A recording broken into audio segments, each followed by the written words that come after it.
Друзья мои, это проект «Под ударом». Вы на нашем подкасте. Сегодня у меня в гостях Азамат Бастанов, который, безусловно, заслуживает того, чтобы еще и с ним в гостях сняли отдельный подкаст, но он сегодня мой соведущий. И у нас в гостях ингушский Халк Бабулит Салоев, боец, вокруг которого было очень много бесед в информационном пространстве. Сначала, да кто это такой? Потом, когда поняли, кто это такой, а зачем он пришел из вольной борьбы в ММА. Потом, он на мешковой диете. И сейчас главный вопрос после победы над Залимханом Юсуповым, а что дальше для Бабули? Я вас приветствую, друзья, добрый вечер, ассаламу алейкум, спасибо, что пришли. Алейкум ассалам. Бабули, главный вопрос этого вечера. Какой должен быть индекс у твоего эспандера, чтобы такой здоровый парень, как ты, его сжимал? Это ты сейчас. Я представляю, в тонусе твоя рука, да, что ты ее вынужден разминать таким слабым эспандером. Итак, Бабулит Салоев, кто первый тебе подал мысль попробовать в ММА? ММА?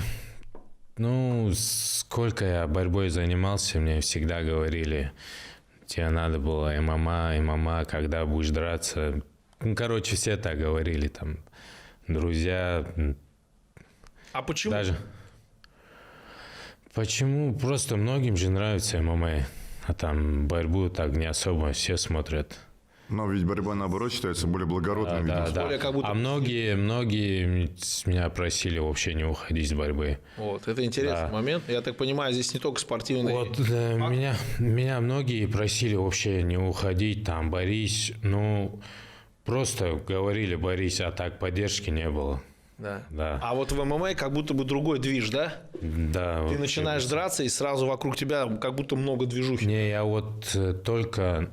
Короче, мы пошли в зал, как я вообще, именно в Fight Nights. Короче, я в зал пришел, и там тренировался Елез. В зале он прилетел на родину, там в зале он был.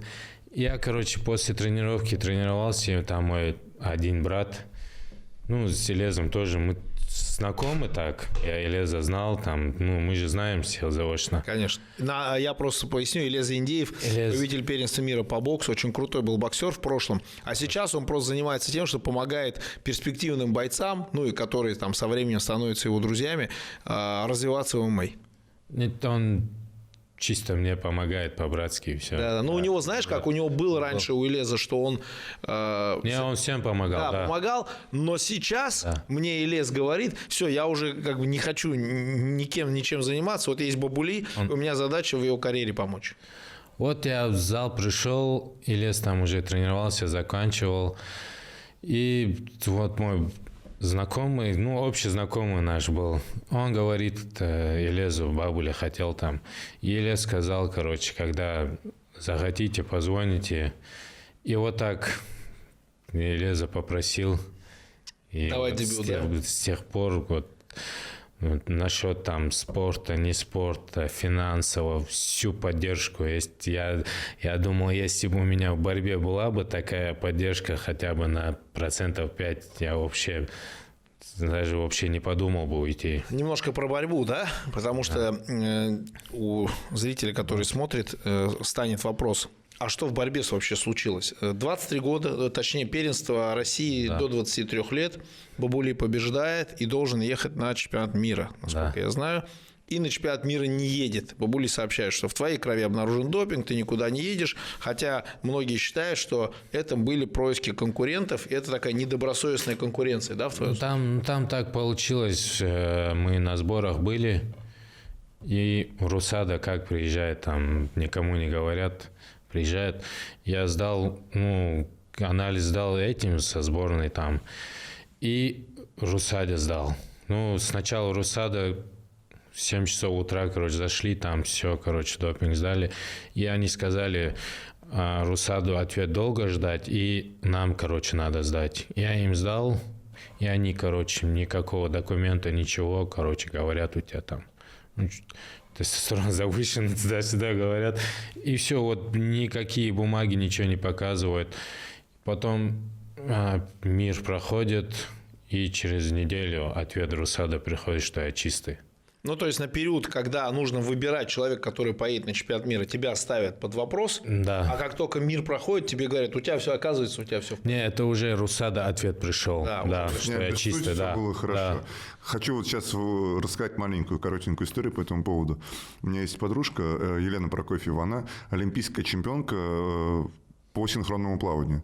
И вот она рассказывала, что когда был набор в команды, даже на тренировки вот они приходили, они брали с собой воду, бутылочку воды закрытую.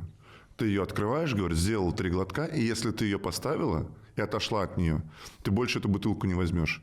Настолько, говорит, жестко было даже внутри команды, что тебе могли твои сокомандники напакостить и в эту бутылку либо что-то подлить, либо там заменить другой. И поэтому она говорит, мы бутылки ни на Олимпийских играх, говорит, ни на подготовке, никогда вот бутылку воды, говорит, открыл, 2 глотка сделал, и если дальше не пьешь, выбрасываешь ее. Все очень серьезно, все очень опасно, да, и с другой стороны, пускай это остается на совести тех, кто это сделал, факт остается фактом. Теперь Бабулит Салоев в ММА.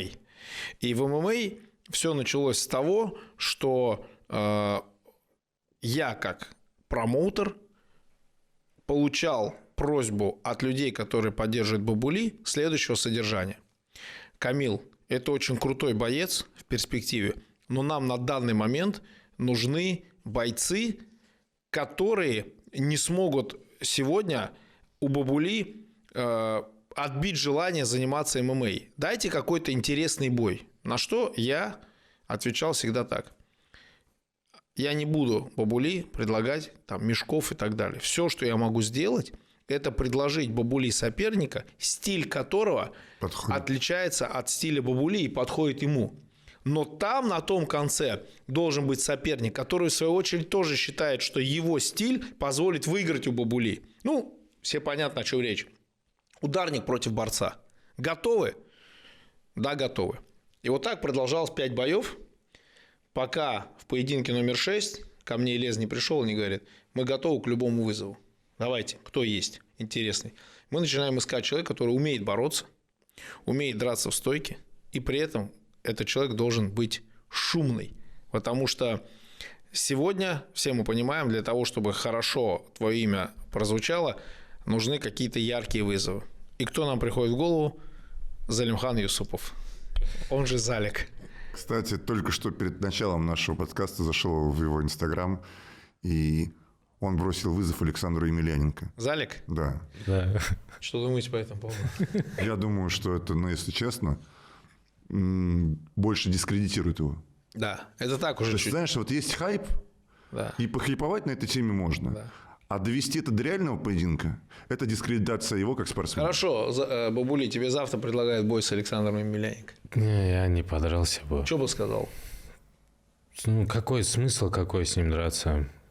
Хорошо, тебе завтра предлагают бой с Александром Емельяненко за 10 миллионов рублей. Нет, ну, знаете, как вот мне предлагают, вот Елез, вот если мне Елез позвонит, скажет, надо побить Емельяненко, я скажу, проблем нету, брат. Смотри, надо побить. Даже вот, ну, видишь, потому что ни доли сомнений. Сейчас, потому что уже даже, сказать, шансов у Александра Емельяненко в бою против Бабули же 0. Исходя из этого, уже говоришь побить, правильно? Ну да, ну просто я же не скажу нет, брат. Я скажу вперед. Потому что я знаю, что он мне не скажет такое.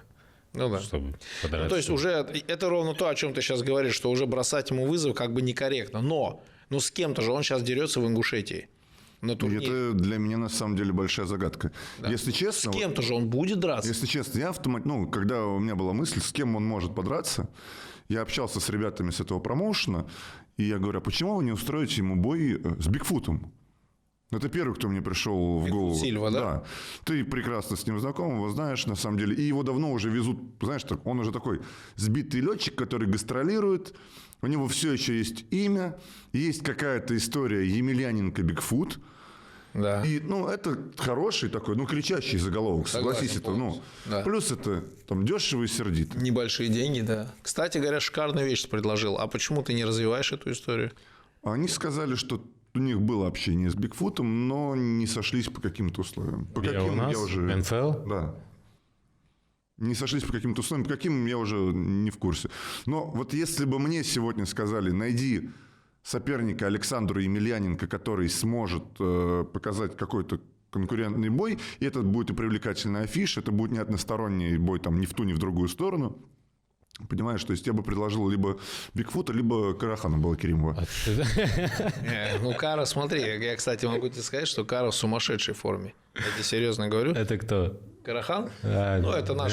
Карахан. Да, смотри, я тебе могу сказать, что у Карахана сумасшедшая форма. Он тренируется ежедневно. Он ставит тестик и гармошку 2 раза в день. Ну, Конечно, слушай, да. я про это ничего не знаю.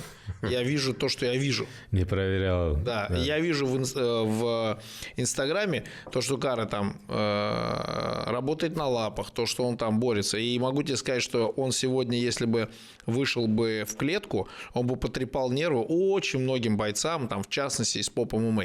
И вот к этой теме хотел бы перейти.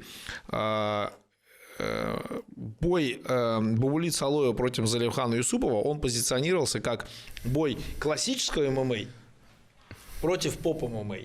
Вот так скажем, да? Да. И теперь давай представим Бабулит Салоева на хайп-реалити. Нет, мне вообще не интересно это. Ну, именно поэтому ты и есть классический, Да, правильно? да. А вот тогда, тогда какая цель? Я даже никогда не смотрел, знаешь, вот поп ММА, там бывают отрывки, я вижу, а чтобы там зайти, там хардкор смотреть, как многие бывают, там ждут выпуск туда-сюда, мне вообще не интересно было. Я даже ни один бой Залика не видел. Ну, когда сказали, что соперник что-то... Там уже начал смотреть, да? Не, я один бой посмотрел, там даже нету, знаешь, там вот эти, надо заходить, вот этот хайп, не хайп, туда смотреть. А так то, что в Ютубе, с кем он дрался с этим. А если бы проиграл Залику? Ну, всякое же бывает. Ты бы как из этой ямы выбрался в плане того, что, смотри, Залик на самом деле сильный боец. Он на самом деле сильный боец. Он дрался вот у меня в промоушне, в бойцовском клубе РНТВ. Просто сейчас для него бои как бы не главное. И получается, если бы ты ему проиграл, получилось бы так. Ну что, Бабули, классический ММА, Россия выиграл по вольной. Взял, проиграл бойцу из поп ММА. Я вообще не думал. Так сегодня Иминов проиграл? Я вообще не думал даже об этом. Проиграть. Ну вот представил бы такую картину? Слушай, ну я читал, я так могу сказать, что я читал комментарии, и многие писали в комментариях, что типа чуть ли не засудили бедного Залика, отобрали у него... Я такого не видел. Не было. Я там сидел, я этот бой смотрел. Могу лишь сказать, что Залик показал хороший конкурентный бой. Я говорю про комментарии, я же не говорю, что так было. Это даже не мое мнение. Здорово, что вообще есть люди, которые комментируют, значит, они неравнодушны. Да, безусловно, этот бой Бабули выиграл, но от боя люди кайфанули. Ты удивился тому уровню оппозиции, который он показал? Не, я примерно понимал, что он так неудобнее рассказывали там. Все, кто с ним там работал, туда-сюда. Ну, что он неудобный, такой вязкий. Просто я когда вышел на второй раунд, я вот в этот момент почувствовал, что у меня рука, короче. А покажи руку. Не сюда. Видишь? Что сломал. Покажи, да, чтобы там... Покажи вот так, чтобы было видно. Да. Ну, сейчас я операцию сделал. Сколько ты времени потеряешь в общей сложности? Ну, вот сейчас в феврале будет турнир. Ты уже в феврале будешь готов, да? Я хочу выступить. Интересно. Такой травмой. Когда я увидел, что переносится турнир, там, я так жалел об этом. Я так хотел, знаешь, еще в Москве. Следующий турнир, скорее всего, 14 февраля. Да. То есть ты считаешь, что 14 ты готов вернуться? Я очень надеюсь на это. А следишь за 77? Конечно. Если Гойти Дазаев выиграет у Гены Макаряна, то Гойти Дазаев будет драться с Димой Бекрёвым. Или Макарян будет драться с Димой Бекрёвым. Ты вот смотришь сейчас на Бекрёва, ваш бой представляешь? Представляю, конечно. Ну, пока он чемпион, представляю. Да, если кто-то... Уже долгое время, как еще, когда я еще выступал там по вольно, он еще чемпионом был, я еще сейчас перешел. Вот. Представляешь, сколько уже Дима провел боев защит, и самое интересное, он выиграл у людей, у которых очень неплохо с борьбой. Он выиграл у Шамиля Амирова. У них был первый бой такой... Подожди. Да, в итоге с Шамилем Амировым-то у них второй бой, я сейчас понял, и не случился. Не случился. У них он не выиграл у Шамиля, у них контест был, получился. Но эти бои как были? Шамиль вел вроде, Да. потом подустал, и потом Бекрева начинал, да? Там? Не, там вообще no contest получился. Там Шамиль Удар. Шамиль был в хорошей очень форме, он нанес удар Диме, а Дима там непонятно, там в чем был То спор. ли 3 точки опоры, по-моему, было. То ли он поднимался в этот момент с колена, то ли не поднимался. Да, я помню этот момент. Второй раз они не подрались. У него был крутой бой, когда он нокаутировал Гойти Дазаева. Да, они же сейчас дерутся второй раз. Да, вот этот бой я не Кстати, я смотрел. хочу отметить, что был очень хороший бой с Лешей Махно у них. И Леха себя показал тогда вот прям, насколько я не ожидал, очень хорошо. А тебе бой Бабулит Салоев, Алексей Махно, как вообще? Мне бы зашел. Я посмотрел. Согласись? Да, вот я к этому и подводил. С Махно вместе тренируемся. Вы В Волге, да? Вместе тренируемся. А вы друг другу что-то даете с Лехой? Вот, например, ты его наверняка, ты ему даешь по борьбе, наверное, да? Что-то, за счет чего он растет по борьбе. А что тебе дает Леха Махно? Ну вот я же постоянно тренируюсь, а вот Махно бывает там, к бою готовится, там после чуть отдыхает. Ну, не всегда пересекаемся так, чтобы вместе работали. А ты в Волге тренируешься, да. да? А кто у тебя Я уже уже- спарринг-партнер из Волга? Ну вот мы сейчас последние бои готовились там. Тахир, Тахир Абдулаев. да, Алексахин, Коля Алексахин. да, Ренату, короче. Фахридинов. Да, И все. Дэн Тюлюлин тоже, наверное. Да, Дэн, да, все, короче, вместе. Хороший Они такой, там на самом помогают. деле. Хороший состав. Именно 77 вообще. И еще бывает, мы все вместе готовимся, там у всех бои. Это интересно. Я бы на такую даже тренировку пришел В посмотреть. 7 утра спарринги, да, насколько я помню? 7? В 7 утра? Не, 10. 10? Да. 7 встают. Скажи мне, Бабулей, не скучаешь по вольной борьбе? Повольно. Я же вот в ММА, когда перешел, уже 2 боя сделал. Да, я на 3-й бой готовился, и я дома был тогда. Я же всегда в форме, постоянно тренируюсь. Бой есть. Я даже по вольной, когда боролся, каждый день, утром, вечером, сколько я себя помню, в зале. И там турнир был в Агвали, бывает, турнир мастерский. И вот когда в Дагестане турнир, ты же знаешь, Камиль, все, приезжают. И еще и когда чуть-чуть деньги дают, вообще там весь состав бывает, да. Я туда, это год назад был. Я на этот турнир поехал, и, с Ингушетии пацаны на 92, там, 4-5 пацанов. Я сказал, запишите меня на 92. У меня вес был 89. И, там тренер наш говорит, сколько вас там собралось на 90. И я, чтобы со своими там не бороться, я говорю, на 97 запишите меня. И вот так я на 97 заявился, на взвешивание прихожу. Подожди, 86 ты не залезал? Не, 86 именно на этот турнир? Да. Не, я не хотел там. Гонять. Да, пришел. Я прихожу на взвешивание, и все, которые 86 боролись там... Все 92. 92 боролись, на 97 заявились все, прикинь. И мне один тренер говорит, как вы так собрались там? И вот я там турнир выиграл 97 год назад.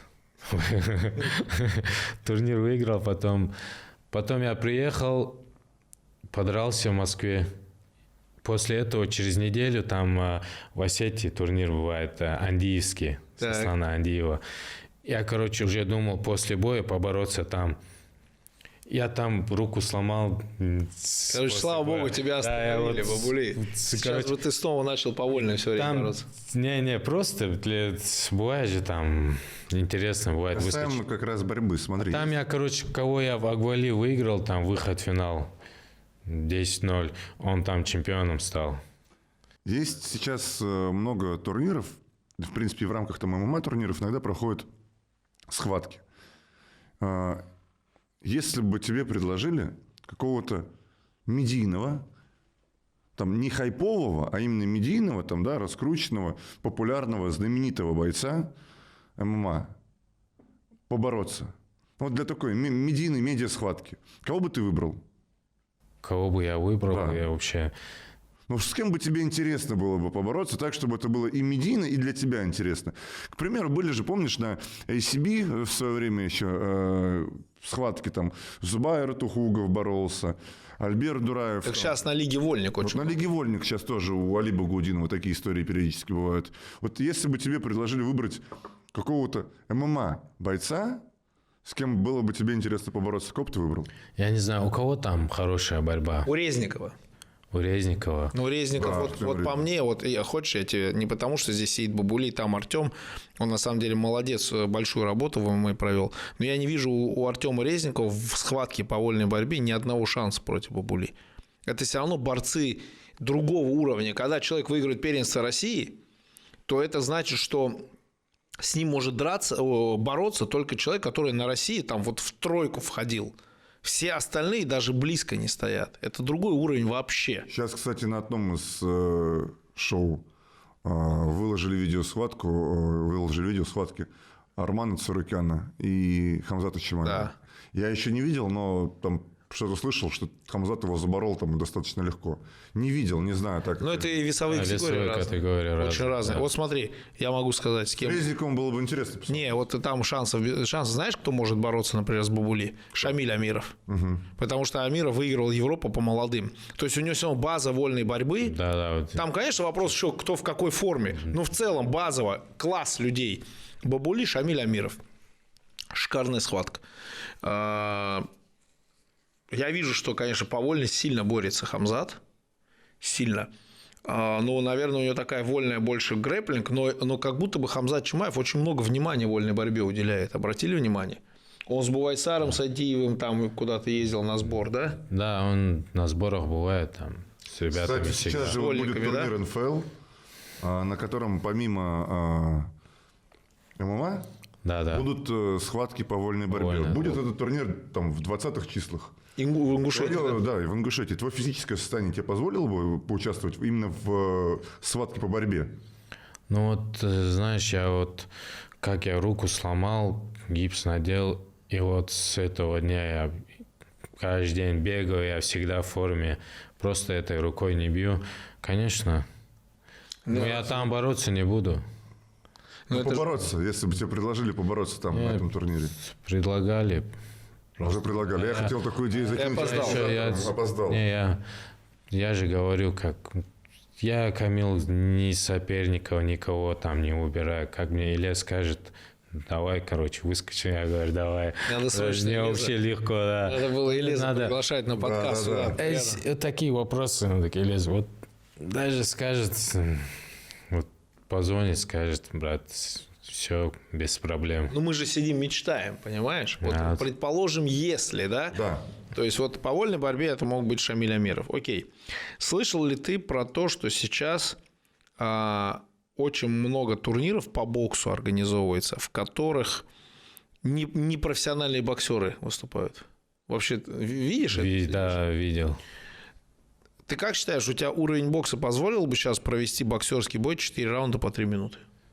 Я думаю, без проблем. Я могу зарубиться. Ты вот вообще боксируешь много?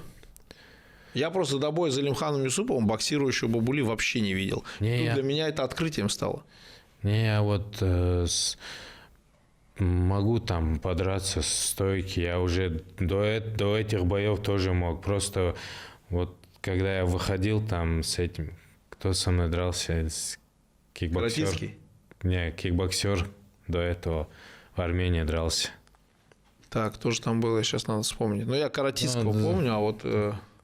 Я когда с ним выходил, говорю тренеру, со стойки зарубиться. Говорит, давай борись сначала.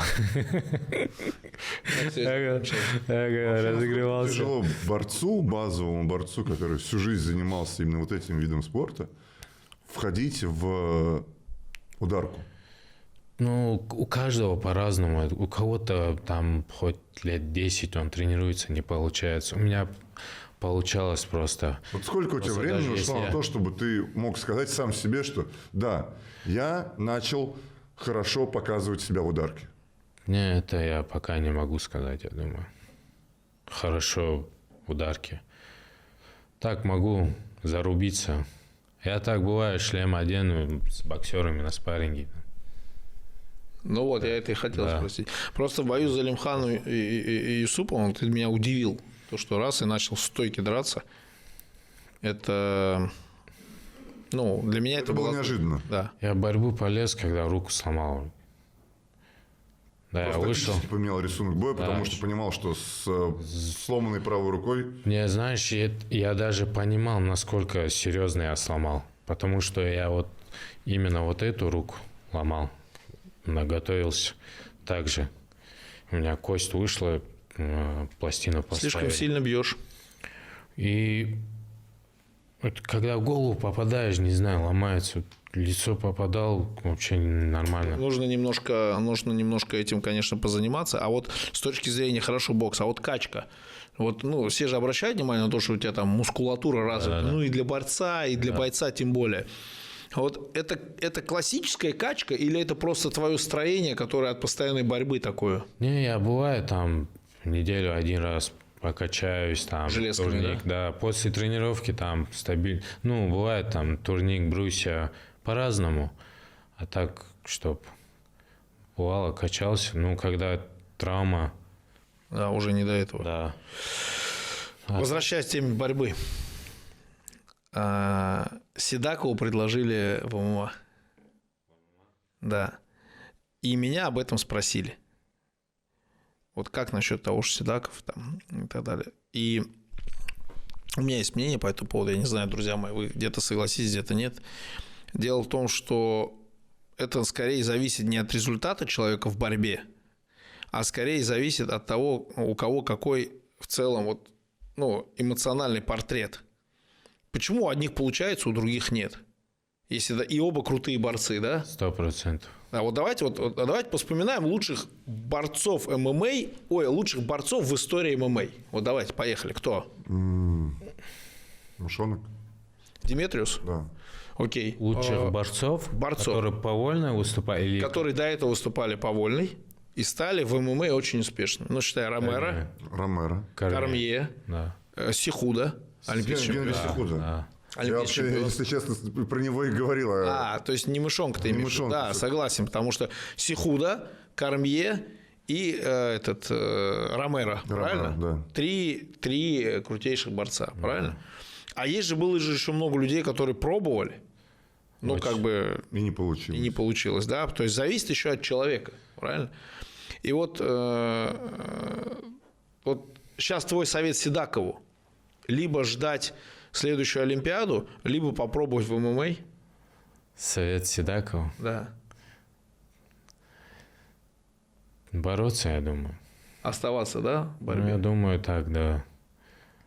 Вот если бы сейчас Бабулит Салоев был бы олимпийским чемпионом, например, да, который там буквально там лучший человек в своем весе, ну, считай, он, Розамбек, Да, топы, да. вот они все где-то рядом, да, олимпийцы.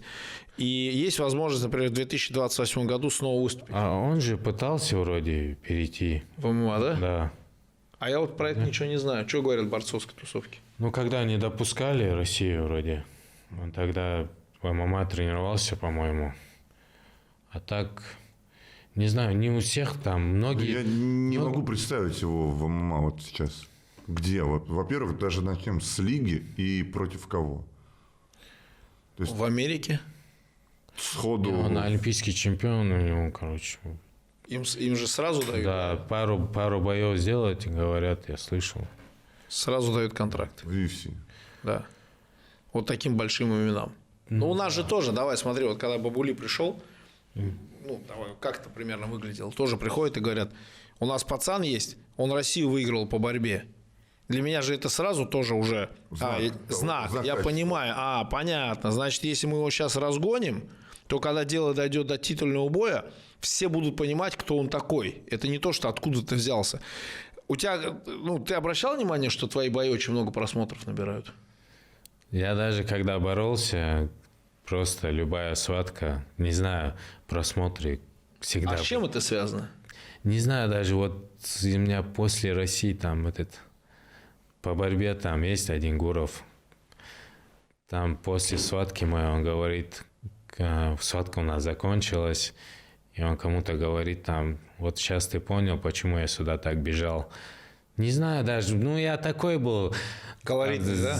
Вот после схватки, там, до схватки, не знаю, такой говорят, может, наглый чуть-чуть в борьбе. Просто реально много просмотров. Вот сейчас смотришь, вот турнир проходит, например, какой-то, даже я не говорю заликом, ну заликом понятно, вот это прям уровень узнаваемости. Даже любой другой смотришь, там где-то 50 тысяч, если смотрят, то этот бой обязательно 70 тысяч посмотрит.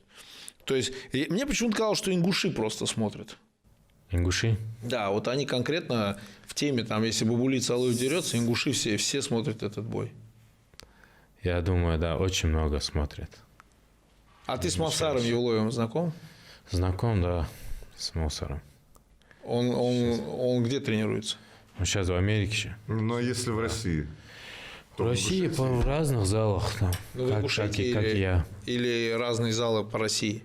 По России, ну он же или сейчас в Ингушетии бывает, там, в Москве и в Америке. В Москве я не знаю, где он В тренируется. Москве вот я тоже там, я общаюсь там, с Львиным Сердцем, и с Волвом. Я не слышал, не могу припомнить, чтобы он в одном из этих залов тренировался. Не, он же только там на неделю-две приезжает там. Сам, так он наверное, все время да. в Америке находится, да? Сейчас в последнее время, да. Что скажешь по поводу его боя со Стерлингом?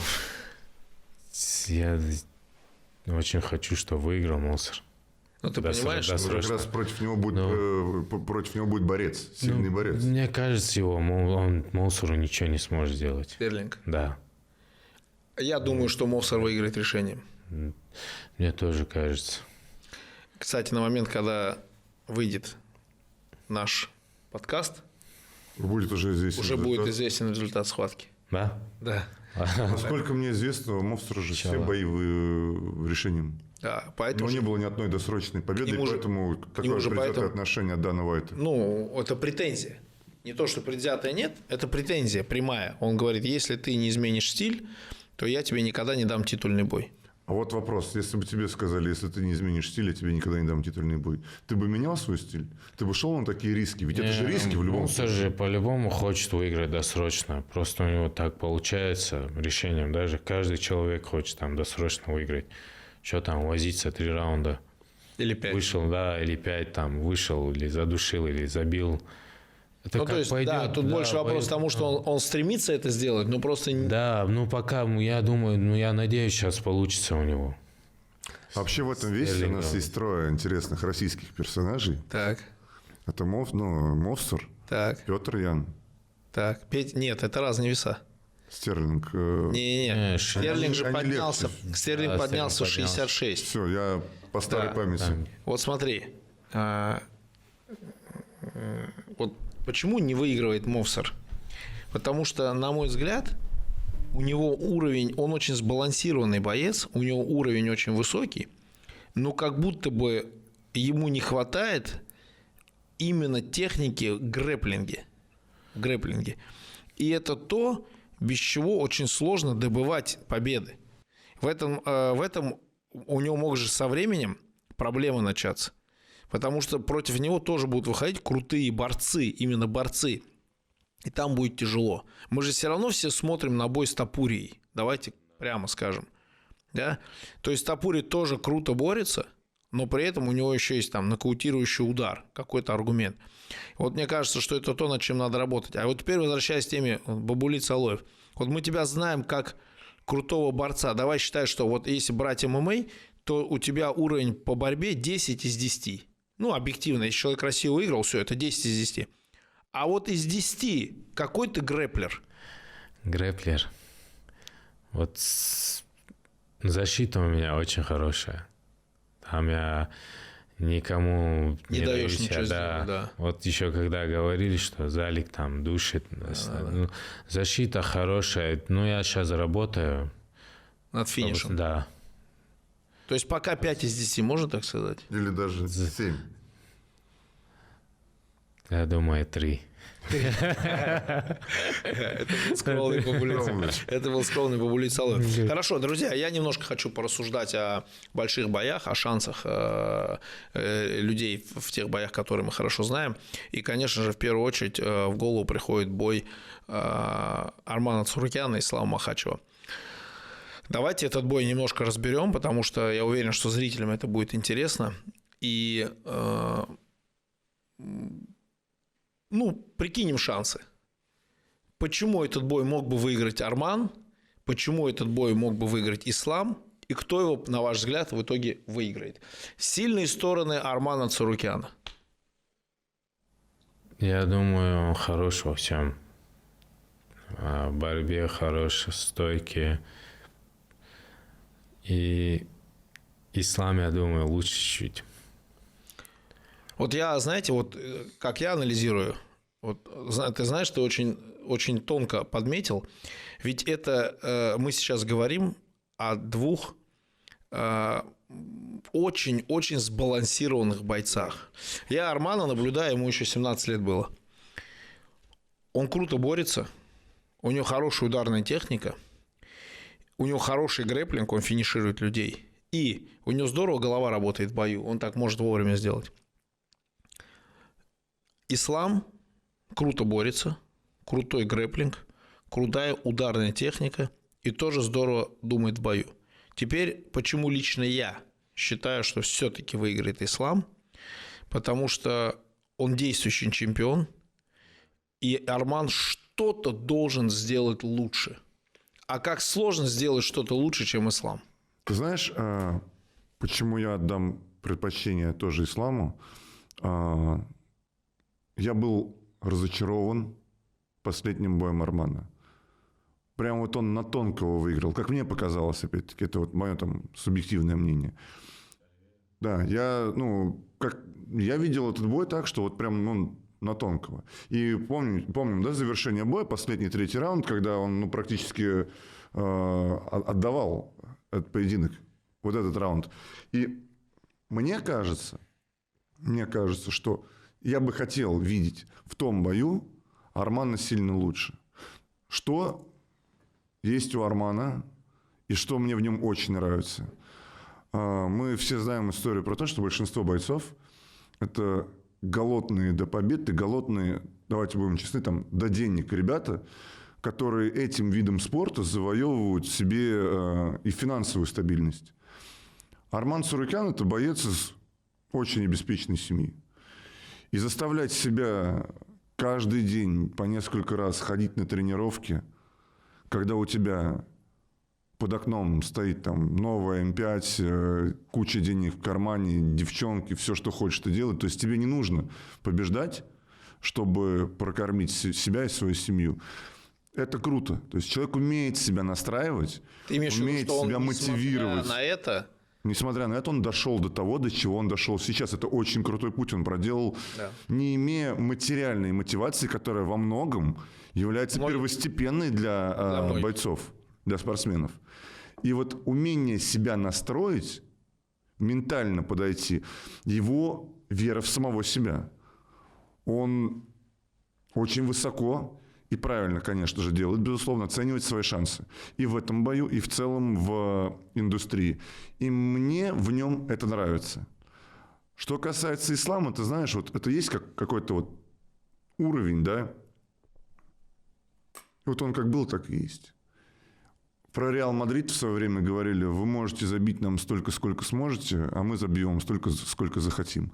Вот мне кажется, это примерно про Ислама Махачева. Это значит следующий уровень. Это ты говоришь, на одном уровне стоит. Имеется в виду, он на одном, только это уровень следующий. Да, это просто уровень выше. Но он на этом уровне всегда, понимаешь, стабильно. Вот Ислам, в моем понимании, стабильно всегда на одном высоком уровне. И вот он на этом уровне, знаешь, как вот был, есть, я надеюсь... Хорошо, будет. А знаешь, что говорят многие, кто считает, что выиграет Царукян? Они говорят: хорошо, а первый бой Ислама с Волконовским? Почему он не смог выиграть? В смысле, выиграл, но очень тяжело. Смотри, есть какие-то вещи, которые мы, может быть, не знаем. Допустим, взять, опять-таки, первый бой Ислама с Арманом, да, который получился достаточно равным. Я был тогда в Санкт-Петербурге, я помню прекрасно эту историю. На самом деле, не знаю, мы обсуждали ее или нет, но я знаю прям из команды и непосредственно что он болел. Ислама, что он отравился. Отравился он рыбой в каком-то ресторане, в который ребята ходили там за прям короткий промежуток до боя. И он себя очень нехорошо чувствовал. Я помню, когда Арман тогда готовился на этот бой. Он в Краснодаре же, я Краснодаре жил, там тренировался по вольной. И он туда вечером приходил, сам один приходил в зал по вольной, там Боролся, тренировку делал, да, уходил. Вообще ислам, если честно, часто... Со всеми, да? Да, всех удивил, даже там Часто ему попадаются какие-то вот такие неприятные моменты. Я помню, есть- бой был в Абу-Даби, и у него был конъюнктивит. Я еще записывал интервью с ним буквально вот за день, за два до боя. У него все глаза были заплывшие красные. Но он вышел, победил. Держал Если победу. так считать, которые говорят, Сарукян может выиграть. Волконовский первый бой там равный был, второй бой Ислам вышел, его Да, уничтожил. да, уничтожил. Но согласитесь, в любом случае, вот этот бой будет интересный. Интересно. Я не могу сказать, что кто-то кого-то, знаешь, там нокаутирует в первом раунде. Скорее всего, вот мне кажется, он продлит всю дистанцию. Мне кажется, что Арман нормально выиграл Оливейру. Мне так показалось. Мне не показалось, что там какой-то близкий бой или что-то. Я свой прогноз уже... Я бы хотел просто видеть более доминирующий победу. Ислам его там вообще Да, легко представь себе, разобрал. как его просто. уничтожил, ты имеешь в виду. Да, я бы на этом фоне, на этом сравнении хотел видеть более доминирующую Но, победу. Это еще раз. по-разному бывает. Кто-то бывает неудобный, кто-то так бывает. Это только бой покажет, я думаю. Я все-таки считаю, что для того, чтобы выиграть у Ислама сегодня, нужен какой-то очень серьезный аргумент. Например, ты должен быть антропометрически там сильно больше него, что практически Руки невозможно в длиннее, легком да. весе. Почему были бы шансы у человека из 77? То есть, вот, я помню, что я часто говорил, типа, давайте сделаем бой Махачев-Эдвардс. Это было бы круто. Тогда еще Эдвардс был чемпионом, и это бы реально Ну, смотрелось. или он прям длинный. Но он просто еще крупный, и тогда можно сказать, что Долговязый да, он какой-то. получит какое-то преимущество. Да. Но я пока не вижу, какое преимущество Арман получит над Исламом. Вот в чем дело. И когда дерутся вот, в итоге два человека, а он же что-то должен сделать, чтобы забрать бой. Потому что даже если они подерутся всю И отведенную будет дистанцию, сушить, да, если Ислам заберет будет сушить, Ислам, да. потому что он чемпион. Это логично. Значит, нужен какой-то очень серьезный аргумент. А какой? Вот это же вопрос. Что должен сделать такого Арман сейчас, чтобы выиграть у Ислама? Поэтому мне кажется, что Арман – это следующий чемпион UFC в легком весе, но только тогда, когда в легком весе перестанет выступать Ислам Махачев. Пока это так. Потом Усман придет. Усман? Я думаю, придет. Ну, Усман, знаешь, неплохо себя чувствует в Беллаторе, раз. И во-вторых, я не могу сейчас на данный момент про Усмана Нурмагомедова сказать, что он настолько же безупречен, насколько Ислам. Время нужно еще. А вот я тебе могу Еще сказать, что молодой. как раз второй бой, который будет на этом турнире, я в этом поединке, безусловно, буду болеть за Умара, но вот там я за него буду действительно переживать, потому что оппонент, Вот Валишвили? Да, я не оппонент думаю. в лице Мираба, мне кажется, будет достаточно опасным для него. Мне так не кажется. В чем Мираб может его удивить? В чем? Я в данном случае вообще отхожу от уровня Мираба и от уровня Умара. Это два крутых бойца. Но я в очередной раз убедился, насколько же команда Хабиба круто готовится к боям и насколько тактически делают большие вещи. И именно поэтому я считаю Умара фаворитом с небольшим перевесом, конечно же, потому что Мираб чемпион, и надо у него теперь забрать. Но знаете, что для меня стало показательным? Бой Усмана Нурмагомедова против Александра Шабля. Насколько правильно подошли к этому бою, насколько умно подрались с Шаблем, именно Тактически. не дав ему раскрыться в этом бою. То есть там даже Саня говорил, что настолько Усман дал ему высокий темп, что после первого раунда Саня потерял весь свой порох, который у него есть в руках. И здесь тоже, это очень серьезный вызов для Хабиба и его команды. И поэтому я думаю, что они Умара будут готовить, и они смогут найти к Мирабу ключики. Я вижу, как они готовятся. Это, конечно, дорогого стоит. Ты знаешь, я помню, когда я приехал в Сан-Хосе, в зал АКА, тогда еще Хабиб не был чемпионом. Это было перед одним из там первых отмененных боев с Тони Фергюсоном мы вообще туда полетели на бой Федора Емельяненко. И я видел, у них была тренировка 40-45 секунд на одном тренажере в высоком темпе, перерыв 10 секунд, и ты переходишь на другой тренажер. И тогда был Хабиб, Абубакар, Зубайра, был Серега Павлович в зале. И знаешь, что я тогда помню, когда я обратил внимание, как они тренируются, я посмотрел на Хабиба. Вот после 40 минут кто-то из ребят, видно было, ну, чуть подсдал в темпе. Подсел, да. Подсел. Он же с первой, вот клянусь, с первой до последней минуты он работал вообще в одном темпе, не давая ни секунды себе, ни слабины и не сбавляя оборотов. И это, конечно, было, знаешь, на фоне этих ребят, даже всех крутых ребят, да. На их фоне он выделялся. Ну, это было очень круто. Да, но он просто самый крутой был из крутых. Друзья мои, впереди большие бои. Мы сегодня немножко порассуждали о прогнозах. Некоторые из этих боев уже пройдут на момент, когда выйдет наш подкаст, некоторые еще нет. И вы можете с нами согласиться или нет, но самое главное, я думаю, что вам было интересно. Бабули, удачи. В феврале с большой долей вероятности мы снова увидим его в клетке. Но перед завершением нашего выпуска мне все-таки хочется задать тебе этот вопрос. С кем бы ты хотел? Да, ты говоришь, тебе не важно, ты не выбираешь. Но есть же твое собственное желание? Вообще нет. Вообще без разницы, с кем вы хотите? Вообще без разницы. То есть любой человек? Ну хорошо, что он снова переложил ответственность на Элеза и на меня. Знаешь, как легко мне говорил. Просто без... Я же говорю, у нас есть... Да набери Элезу, спроси, с кем Элез. Он переложил ответственность сейчас на меня с Элезом, окей. Просто... Но этот будет... Я тебе могу сразу сказать, что этот бой, это будет соперник, победа или поражение в бою с которым будет иметь значение на распределение всех сил вообще в этом дивизионе. То есть это будет бой, если Бабули в этом поединке выигрывает, то он должен драться за титул. Это должен быть вот такой бой. А кто этот человек? Здесь уже будем смотреть. Здесь есть как бы 5-6 людей, которые точно не дойдут спокойно пройти мимо. Вот так. Анонс скоро. Сейчас скорейшего выздоровления. Спасибо. Да, береги свою руку. Надеюсь, что скоро я тебя увижу с эспандером покрепче. Все, по-любому. Все. Спасибо большое, Азамат, за то, что присоединился. Все, Бабули, всех благ. Поправляйся. Смотрите подкаст «Под ударом». Мы рады были быть полезными.